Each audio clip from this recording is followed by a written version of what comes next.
Hey guys, what's going on? It is Wednesday, and if it is Wednesday, it is time for Storytime with Taffy, episode number 23. I still feel like hell.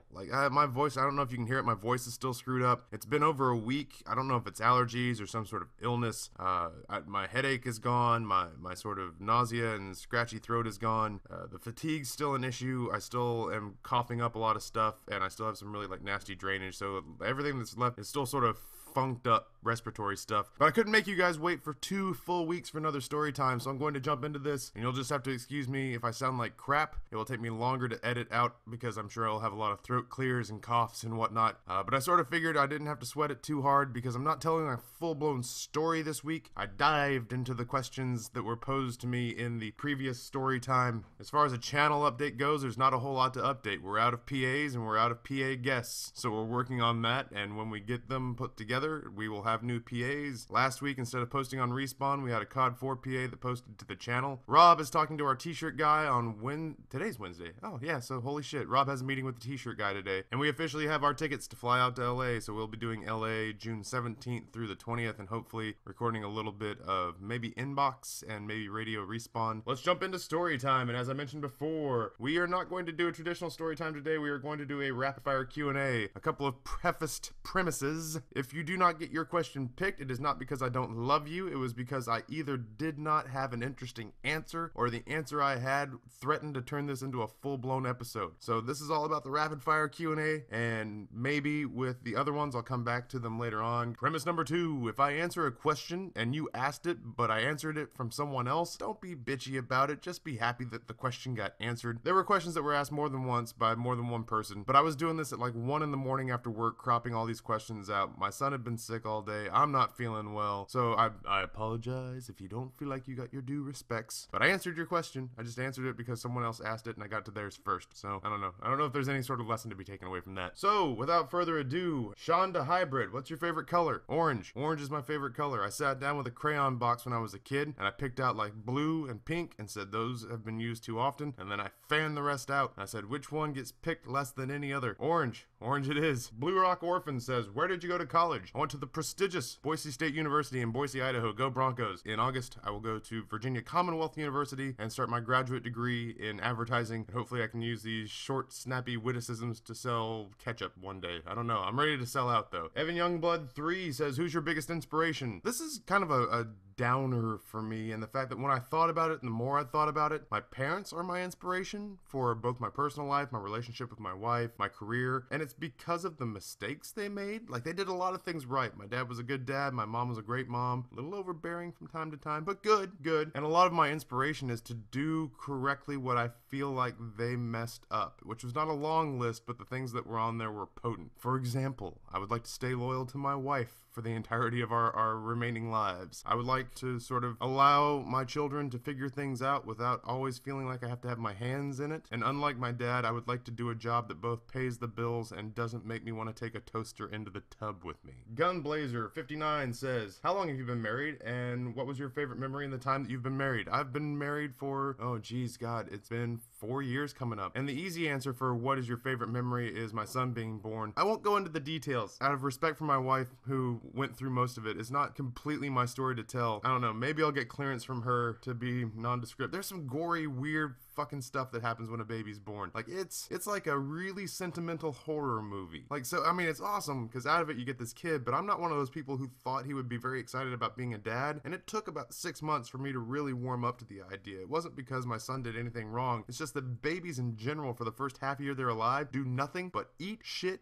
pee, sleep, and look terrified when they're awake. And it's hard to feel endeared to that unless you were just absolutely romantically fixated on the idea of being a parent before the baby even came out. Mr. Aussie Thunder says, why did you start playing COD? I actually stepped away from consoles for years. I was playing WoW. I was a big console gamer when I was, I guess, your guys' age for the most part. Nintendo Entertainment Center all the way up through the first launch of the original Xbox. And then I got a 360 for Christmas to play Dead Rising, and I played it for a little bit, but there was just so much going on in that game, and I'd been a part of the generation of gamers that started off with a directional pad and a B and A button, and that was it. So I popped on the 360 and started to play the games that I already had. And then a couple of years after the fact, my buddy Jonathan invited me over and said, I have Modern Warfare 2. It's a Call of Duty game. And all those words words just kind of blended together. All I heard was first person shooter, and I sat and watched him play for a little bit, and then he threw me in on a map that I now know is Karachi, but at the time I just knew of it as the map full of busted ass buildings where I got shot in the face a lot. It was addictive to the point that I started to find excuses to go hang out with Jonathan and play, and eventually I went behind my wife's back and smuggled $60 over to a GameStop and bought Modern Warfare 2. Piplup00456 says, favorite movie of all time. When I get to these sort of favorite questions, especially when it comes to something really subjective like music or art or movies in particular, I can't tell you what my favorite is because anymore I just don't have them. I can be in so many different moods and looking for so many different things to watch. I can tell you that when I was a teenager, my favorite movie was The Crow. I had real angsty issues, and even for my senior year, my homecoming football game, I put on Crow makeup and put that on underneath my helmet and then went out and destroyed people. That was the last time I think I had a favorite movie. Exit the Path says, what's your favorite thing to eat and why? I guess if I had to narrow it down to just one particular, like I'm a foodie, and so I mean I will eat just about anything, like any discarded part of an animal. If you can cook it in such a way that 10 or 12 people look at me and go, yeah dude, it's really tasty, I don't care what it is, I will eat it. I watch a lot of Bizarre Foods with Andrew Zimmern. I watch a lot of No Reservations with Anthony Bourdain, and I guess if I had to narrow it down to one type of food to eat for the rest of my life, it'd be broad stroke Oriental. If I had to narrow it further, I'd say Japanese, only because I'm a glutton for Oriental food. I'm a glutton for sushi and for Chinese food, Szechuan style cooking, Vietnamese cooking, and then at least if I say, like, I love barbecue too. Like I love a big ass American steak or barbecue, but I don't know what it is about Oriental food, man. I cannot get enough of it. I love sushi. Like if I had to pick a favorite treat, dinner treat, it's I eat sushi. I eat sushi as often as I can. White Ninja 09 says, how many girlfriends have you had? 8, including my wife. I had 8. I started dating around, like, serious dating, not like puppy love middle school dating. I had like middle school through high school girlfriends, but like serious dating, my first girlfriend was towards the end of high school, and between that and the time I got married, I had 8 serious girlfriends, girls that I actually took the time to call my girlfriend, not just flingadings. Duco Rider 1 says, favorite celebrity of all time, Jimmy Stewart. I just think he was the damned coolest actor that ever lived, and if you haven't caught a whole lot of his work, he was in It's a Wonderful Life, Mr. Smith Goes to Washington, Harvey, The Philadelphia Story. He was his generation's Tom Hanks, I guess is the best way to describe it. These days, when I was a younger kid especially, I've always been a fan of John Cusack, I guess if I had to pick a modern actor, and Kevin Spacey. Big fan of Kevin Spacey. 1233 Soccer says, favorite sport and why to play and to watch, and I know because you have soccer in your name, that's probably going to be yours. Mine's American football. I love to play it. It was the only sport that I was really good at in high school. I was an offensive lineman, and I don't know. I think it's because I was raised initially in Texas, and Texas is a big football state, and so I had things that I was not allowed to choose. 1, I would be a meat eater. 2, I would chase after the women's, and 3, by God, American football, just it's in my blood. I love that sport. Boise State University is my college team. The Cowboys are my pro team because I was born in Dallas. I love that sport. 2 teams I don't even care about can be playing, and I will happily watch them play. Apparitions asks, favorite book if you read? I'm not a great recreational reader. Reading for me is a real labor. I've read a lot, but it's been very laborious. For me, reading 1 page is the time it takes my wife to read 5. It's a very slow process for me because I'm very particular about how I visualize things. But that said, if I had to pick a favorite book, my book that surprised me the most and that I enjoyed the most was probably World War Z by Max Brooks. It was just, I picked it up expecting to read sort of a cheap zombie thriller and got a book that was actually an incredible case study in human survival drama, I guess. But the human element in that is more compelling than the natural disaster, supernatural disaster, zombie apocalypse. So World War Z by Max Brooks, if you haven't read it, I'll be fucking shocked, and you should fix that. You should go to your library and get a copy because it's awesome. Phil says, what films, if any, make you cry? There's a couple different ones. I've found for a long time that I was crying at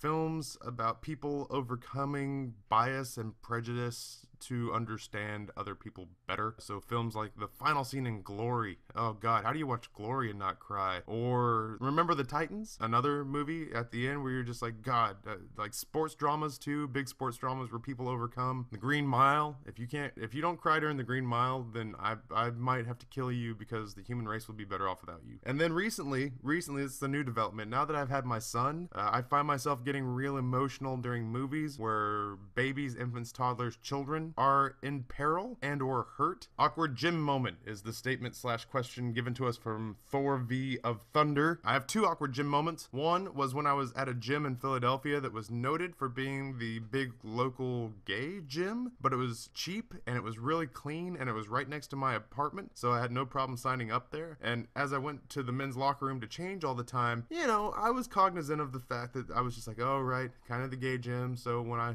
see like incredibly ripped, attractive dudes chatting and flirting with each other, I'll just put my head down and deal with what I gotta deal with. And every day that I went there, I would hang out, and there was this dude that was like my age, that was like kind of a clean cut, sort of military style haircut, you know, in good shape, but like, hey man, what's going on? How you doing? Like, oh, I'm good, yeah. And we'd chat and talk and everything. And so one day I came to the gym and I had my gym shorts on underneath my pants. And I took my pants off with and my gym shorts just instantly appeared. And this kid says something to the effect of, oh, your shorts were already on? That's too bad. I was thinking I was gonna get to see a show. And I was like, oh my Christ, he's been hitting on me this whole time for months and I didn't pick up on it. So that was weird, because I thought I'd found kind of this little bastion of like 2 hetero dudes changing clothes back to back so we could watch each other, you know, and that sounds even gayer. I don't know what I just did there. Number 2 was an actual weightlifting moment. When I was in my early 20s, I was in crazy good shape, and I went to the gym, and I saw this dude that was like a mountain of a human, like 280 pounds of nothing but muscle. And I looked at him, and he went over to the squat bar, and he puts on 315 pounds or so. And I thought to myself, that's kind of weird, because even though that's my max, I don't feel like that guy should ever lift any weight that I can possibly lift. And I was just like, granted, I can do it once, he can probably do it 40 times, but I just feel like this guy's so big, I should never see him with anything on the bar that I could possibly do. And so he walks the bar out, and he's getting ready to do what I think is going to be a squat, and he pushes the bar up into the air and starts doing behind the neck press, which means he was using his arms to power what I usually use my legs to power up over his head, using what should be pretty much some of the weakest muscles in his body. So that was awkward. Like, I was just sitting there quietly judging this guy, and then this guy just humbled me without ever saying a word. Junkman700 says, worst injury. My junior year during football season, I was lifting weights. I was doing squats with about 315, 320 pounds on the bar, and I went down to squat, and I went to push the weight back up, and I started to lose my balance and listed forward, kind of bent at the waist, and instead of just falling and letting the safety restraints catch the bar, I used my back to push all this weight back up to its correct position, and my lower back snapped a little bit. And nothing really happened that day, but the next day at football practice, I got hit by this 6'3" Mexican named Danny Garcia, and he lifted me completely off the ground, and I heard a pop. And ever since then, ever since the age of 17, I have entered what my chiropractor called life after a bad back. And so once every couple of years, I am treated to some real life examples of this would be going down for a pool shot and not coming back up, carrying a weight across the gym floor so that I could work my obliques, and all of a sudden finding myself at the hospital, bending over to pick up a suitcase, and finding myself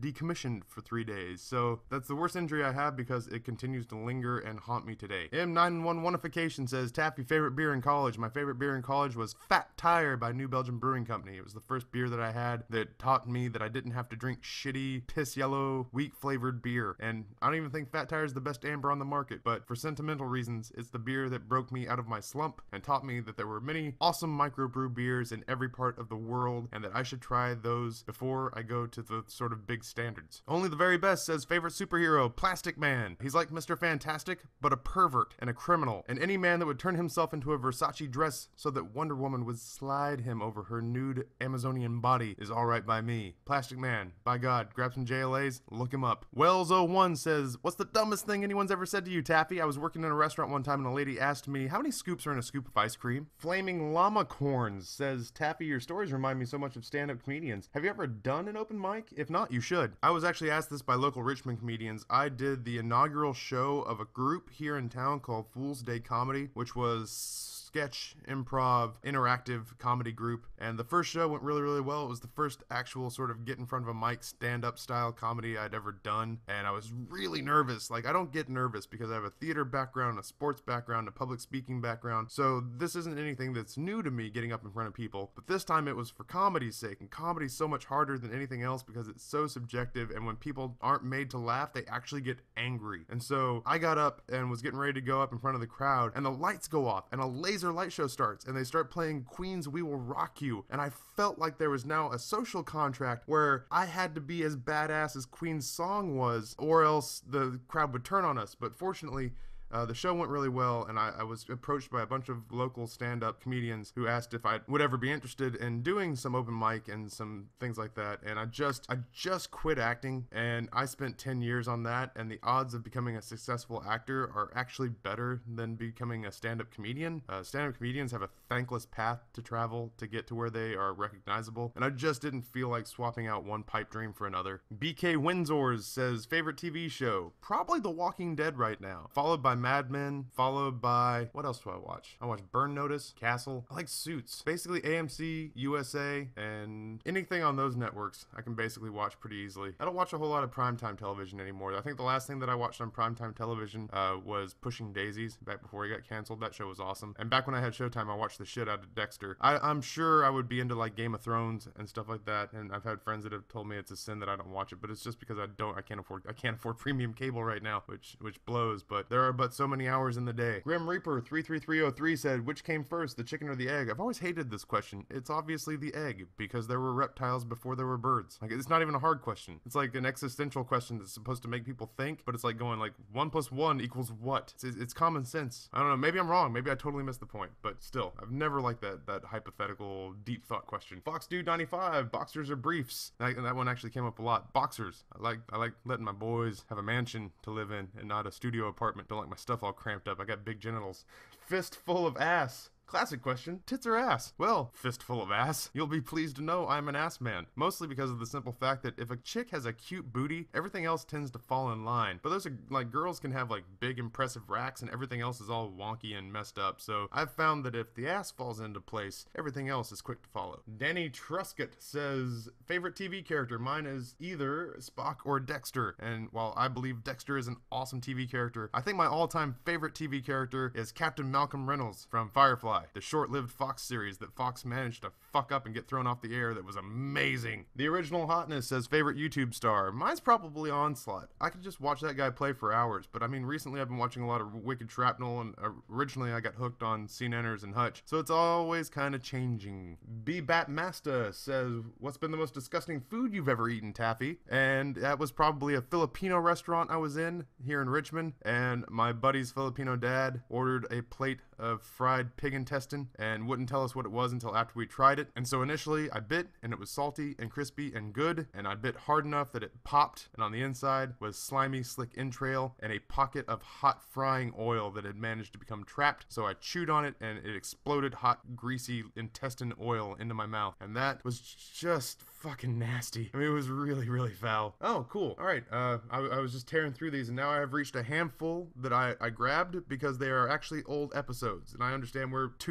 episodes in now, so not all of you may have watched every story time, but now is the chance that you have to go back and get your questions answered in 14-minute mode. Taffy, what's your closest near-death experience? From Mr. Fohawk. That's an old episode. Only the Very Best says, what's been your worst accident? That was an old episode. That's Some Mythic Stuff says, where did you and Mrs. Taffy meet? That's the third story in the short stories episode, which is like 4 or 5 in. 94 Killer 49 says, what's the hardest thing you've ever done? Go watch my quit smoking episode. J Measure says, most useful pickup line. The first episode of Storytime was called The World's Best Pickup Line, or something along those lines. And that's it. That takes us through all the questions. This is already a much longer episode than I meant for it to be, but that's cool because you guys didn't get one last week, so this one gets to be twice as long, I guess. Thank you guys again for tolerating the fact that I have been sick as balls and that I am still not all the way well, so I'm sorry if vocal quality's not up there. I'll do my best to sort of scrub it in audition afterwards. Get me set up for next week. I gotta tell a full story next week. God willing, I will be feeling better. So let's head down to the comment section. If you didn't get your question answered, keep popping it at me, and we'll see if I can come up with something. That, like I said, there were a lot of them today that were good, but I couldn't shorten them. And even some of these that should have been one-sentence answers, I have a tendency to ramble, if you hadn't already noticed. So yeah, hit that comment section. Get me thinking. Questions, criticisms, concerns, all sorts of that kind of good stuff. Episode number 23 is in the books. Thank you guys again for coming out.